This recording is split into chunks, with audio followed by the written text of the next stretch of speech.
아멘.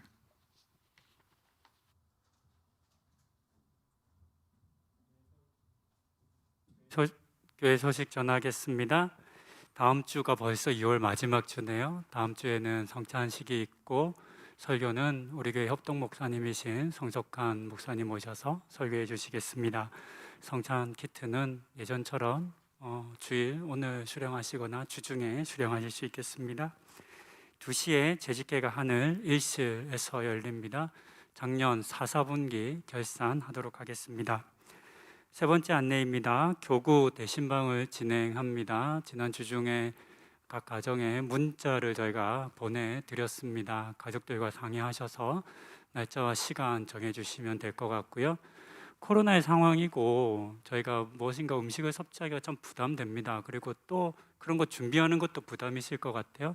그래서 간단하게 저희가 음식이 아니라 예배하려고 합니다. 그러니까 함께 예배할 수 있는 그런 신방 받으시기 바라고요.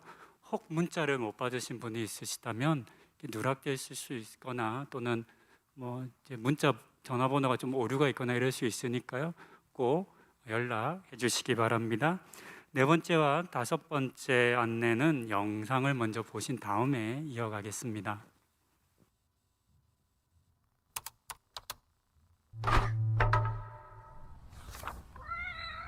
성경을 읽다가 이런 구절을 발견했어요. 내가 이를 때까지 읽는 것과 권하는 것과 가르치는 것에 전념하라. 예, 사도 바울이 디모데에게 쓰는 편지인데요. 교회 공동체를 어떻게 말씀으로 이끌어야 하는지 말하고 있죠. 아, 그렇군요. 여기서 성경을 권하는 것과 가르치는 것은 이해가 됩니다. 그런데 함께 성경을 읽는 것은 무슨 뜻이죠? 바울은 이 부분이 왜 그렇게 중요하다고 생각을 했을까요? 바울은 이게 하나님의 백성에게 정말 중요한 관습이었다는 거죠. 이스라엘 백성이 출애굽한 후 시내산을 떠올려 보세요. 그들은 더 이상 노예가 아니었어요. 새로운 정체성과 삶이 필요했죠. 그때 모세가 온 백성들을 모아 큰 소리로 성경을 읽습니다. 그들이 누구고 어디에서 왔고 어떤 부름을 받았는지 다시 생각하게 해줬어요. 이것이 성경 속 첫 번째 공동체 성경 읽기입니다. 맞아요. 그런데 그게 끝이 아니었어요. 마침내 약속의 땅에 도착했을 때 여호수아는 온 백성들을 모아 함께 말씀을 큰 소리로 읽고 들었죠. 그들이 어디에서 왔고 새로운 삶을 어떻게 살아가야 하는지 기억하도록 말이에요.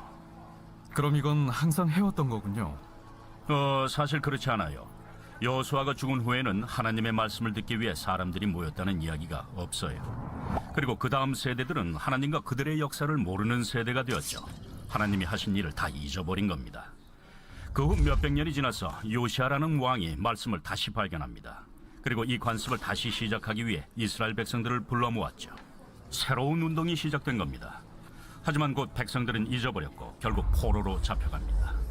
그 이후로 에스라와 느헤미야가 이스라엘로 돌아와 사람들에게 어떻게 살아야 하는지 또다시 상기시켜줄 필요가 있었습니다. 정말 대단한 관습이네요. 예, 그래서 공동체 성경 읽기는 유대인의 삶의 핵심이 됐습니다. 매주 회당에 모여 말씀을 함께 들었죠. 예수님도 이 공동체 성경 읽기에 참여하셨습니다. 심지어 본인의 사역도 그 시간에 발표하셨죠.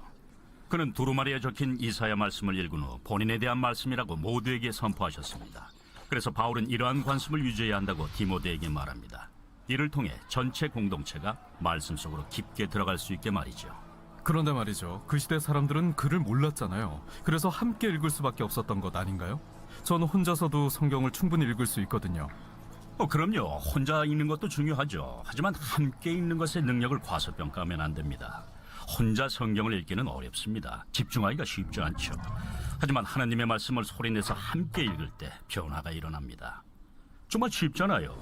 누군가 설교를 하거나 가르칠 사람이 필요하지 않습니다. 말씀만 들으면 됩니다. 그리고 함께 나누는 거죠. 이 관습은 어려운 상황이 닥쳤을 때마다 하나님의 사람들이 항상 하던 일입니다.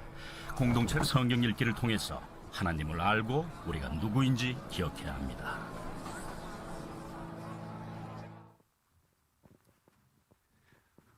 공동체 성경 읽기에 대한 안내 영상을 보셨는데요. 저희는 사순절 기간 동안 공동체 성경 읽기 프로그램으로 가정 예배를 진행하고자 합니다.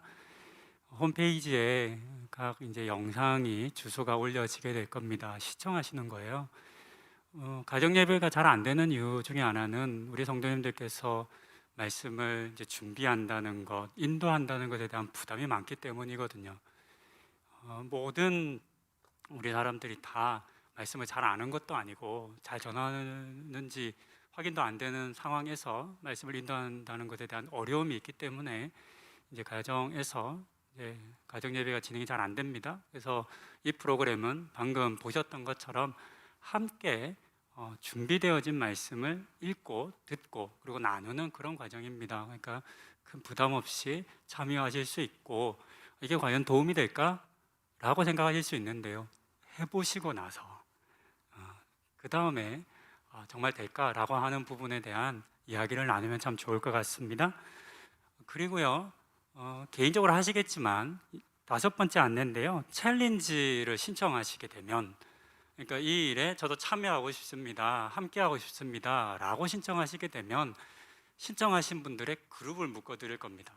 그러면 매일매일 말씀도 보내드릴 거고 이 해당 말씀도 보내드릴 거고 영상을 보실 수 있게 해드릴 거고 은혜도 나눌 수 있는 그룹방을 묶겠습니다.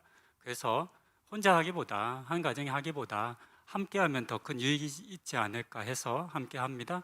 그리고요, 이렇게 챌린지에 참여하시는 분들을 위해 이 과정을 안내하고 소개하는 준비를 했습니다. 세미나가 다음 주 오후 2시에 진행이 됩니다. 현장에서도 있고 온라인에서도 진행이 되니까요. 성도님들 많이 관심 가져주시고 봐주시고 또 참여해 주시기 부탁드립니다. 그리고 6번째 안내인데요. 사순절 기간 동안 말씀으로 기도하기라고 하는 주제로 수요 오전 기도 모임도 시작합니다. 수요일 날 오전 10시 30분에 우리가 함께 기도하는 모임을 가지겠습니다. 관심 가져주시고 또 참여해 주시기 바라고요. 이번 주는 금요 기도회가 있습니다. 25일 금요일 함께 참여하도록 하겠습니다. 지난주에 슬픔을 당한 가정이 있습니다. 꽤 많았는데요. 고윤정 집사님의 모친 되시는 고 최효님, 김세현 집사님의 부친 되시는 고 김정윤님, 김난주 집사님의 부친 되시는 고 김성식님께서 하나님의 부름을 받았습니다. 많이 위로해 주시고 또 기도해 주시기 바랍니다. 아래에 있는 셀 모집 안내 드리겠습니다. 우리 교회는 셀이 있는데요. 지난 코로나 상황에서 많이 멈췄습니다. 그때 셀을 개편하던 중에 코로나가 시작되어서 새롭게 시작되지 못한 셀들도 많이 있고요. 그렇지만 여전히 활동하고 있고 모임을 하고 있는 셀도 있습니다. 우리 교회는 셀을 의무나 강제적으로 하지 않습니다. 원하시는 분들을 대상으로 진행하고 있습니다. 새롭게 시작을 하면서 셀 리더분도 모집하고 또 셀원들도 함께 하실 분들도 모집합니다. 이번에는 셀의 모임을 조금 더 다양하게 꾸려보려고 합니다. 우리 셀 중에 성경 읽기 하는 셀 하나 있으면 참 좋겠다 생각을 했습니다. 통독셀, 성경 읽고 싶은데 혼자서 잘 못하시는 분이나 아니면 성경 읽는데 은사가 있는 분이 있을 수 있잖아요. 우리 한 6개월 동안 아니면 올 한 해 동안 통독 한번 해보자 이런 마음으로 모임을 만드시면 저희가 모아드리겠습니다. 그러니까 리더 자원해 주시면 그런 분들을 또 모집하는 안내도 하고요.